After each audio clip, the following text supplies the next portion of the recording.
మణిమాలతో ప్రకాశించే ఈ బాలునికి మణికంఠుడు అని నామకరణం చేస్తున్నారు. మణికంఠుడు. అదే సమయంలో మన పందల యువరాజుకి అయ్యప్ప అనే పేరు కూడా పెడుతున్నాము. రాజ్యసభలోని వారందరూ తమ పందల రాజ్యాన్ని పాలించడానికి యువరాజు లభించాడని మహదానందం పొందారు. వారసులే లేని మహారాజు మరణానంతరం రాజ్యాన్ని తన వశం చేసుకోవాలని ఊహల్లో విహరిస్తున్న మహామంత్రికి మణికంఠుని రాక దిగ్భ్రాంతికి లోను చేసింది. మణికంఠవైతివే ఆవేదమునీవనుచు వల్లించు లోకములే తన పసి నగవుల ముందరా వేణువే ఓడదా పున్నమీ మోముగాంచి పరవశించి పాడమా పసిడైనా ఏవైనా తన ముందెంత సాటేది లేదయ్యా ఆ స్వామికి పసిడైనా ఏవైనా తన ముందెంత సాటేది లేదయ్యా ఆ స్వామికి వీరి పాదమే మనం తాకగా పోయేనులే ఆ సోగమే అయ్యప్ప రాక ఆనందమే కలి నుంచి కాపాడే అయ్యప్ప అవతారం వెలసెను పంపనది తీరం. ఈ దైవాంశ సంభూతుడు పందల రాజ్యానికి వచ్చిన వేళ విశేషం. అంతవరకు సంతానం లేని మహారాణి కోప్పెరందేవి ఒక మగబిడ్డకు జన్మనిచ్చింది.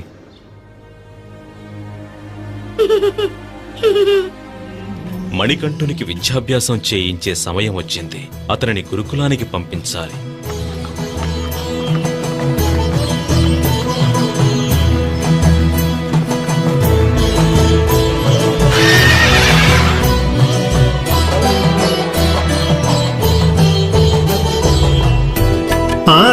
అధర్మమురేగ పుడమిలో వేలయును దైవమే అభయమే ఒసగి మనకు మార్గమే చూపులే తనను శరణు వేడితే తీర్చును వ్యథలనే చరణమంటి నిలిచిన రక్షణే ఒసగులే కన్నులలో కదలాటే కరుణామయుడు కన్నీటి సముద్రాన్ని దాటిస్తాడు కన్నులలో కదలాటే కరుణామయుడు కన్నీటి సముద్రాన్ని దాటిస్తాడు మనసారగా ఆ స్వామిని ప్రతిరోజు మనం కొలిచేములే అయ్యప్ప రాక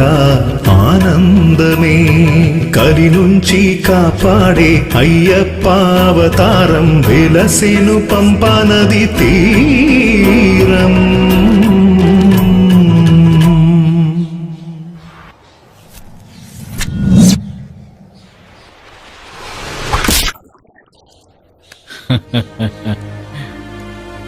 ఈ మణికంఠుడు ఒక సామాన్య బాలకుడు కానే కాడు. ఇతడు ఒక అవతార పురుషుడే అయ్యుండాలి. ఇతనికి గురువుగా ఉండి విద్యను నేర్పించటం నా పూర్వజన్మ సుకృతం. మణికంఠుడు గురుకులంలో ఉత్తమ విద్యార్థిగా పేరుగాంచాడు. విద్య, ప్రశ్నించడం, జ్ఞానం ఇంకా ఇతర కళలను అతి త్వరగా నేర్చుకున్నాడు.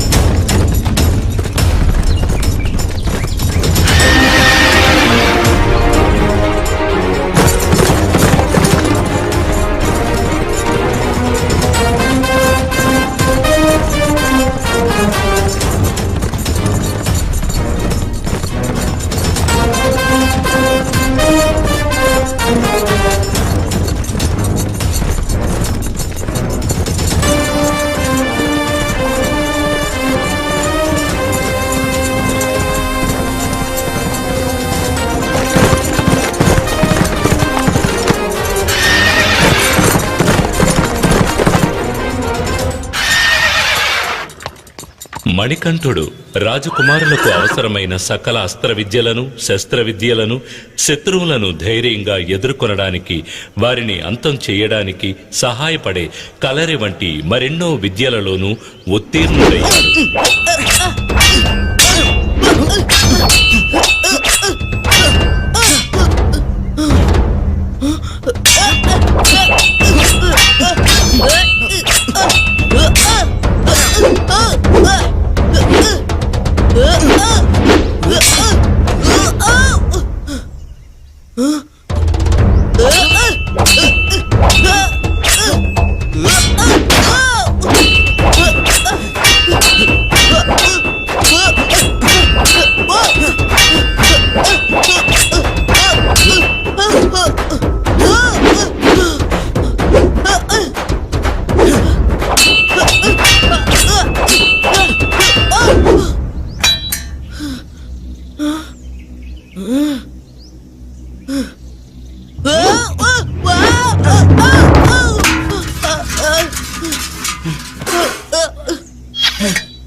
గురుకుల వాసం అద్భుతంగా పూర్తి కాగానే రాజభవనం నుంచి వచ్చిన గురుదక్షిణ మిగతా కానుకలను మణికంఠుడు గురువు పాదాలకు సమర్పించి నమస్కరించాడు. గురుదేవా, తమ అనుగ్రహంతో నేను సంపూర్ణమైన విద్యను సకల విధములైన కళలను నేర్చుకున్నాను. ఈ కానుకలతో పాటు గురుదక్షిణగా మరేదైనా కావాలంటే సెలవీయండి. మణికంఠ, నాకు నీవర్పించిన ఈ కానుకలకు ధన్యవాదాలు. కానీ వీటిపై నాకు ఆసక్తి లేదు. నా మనసులో తీరని దుఃఖం ఒకటున్నది. అది నీవే తొలగించగలవు. గురుదేవా, తమ మనసులో నెలకొని ఉన్న దుఃఖం ఏమిటనేది నాకు తెలుసు. దానిని తొలగించేందుకు సరైన తరుణము ఇదే. పుట్టిన నాటి నుండి మాట్లాడే శక్తి లేనటువంటి తమ పుత్రుడిని నా ముందుకి తీసుకురండి. నేను చెప్పకుండానే నా మనోవేదనను గ్రహించావు. ఇదే దేవుని చిత్తము.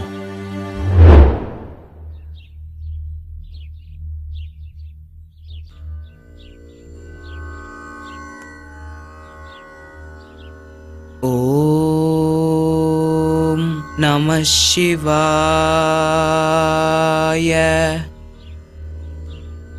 ఓం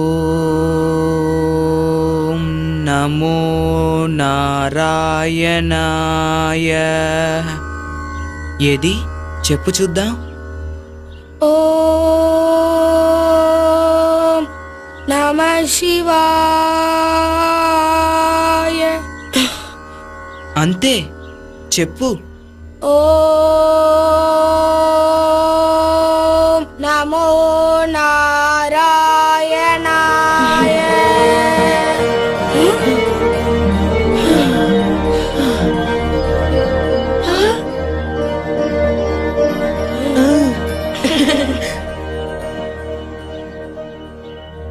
అసాధ్యమైన ఈ అద్భుత కార్యాన్ని సాధించిన తమరు సాధారణ మణికంఠుడు కాదు. తమరు ఎవరు స్వామి? తమ సందేహం సరైనదే గురుదేవా. ఒక అసుర సంహారం గావించి దుష్టులను శిక్షించి ఈ కలియుగాన్ని రక్షించేందుకు నేను అవతరించాను. ఈ రహస్యం తమకు మాత్రమే తెలిసినదిగా ఉండనివ్వండి గురుదేవా.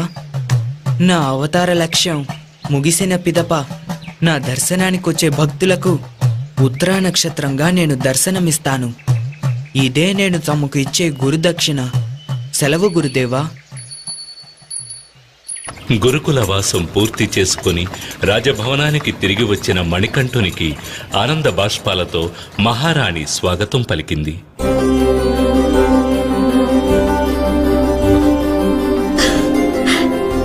అన్నయ్య, తమ్ముడు,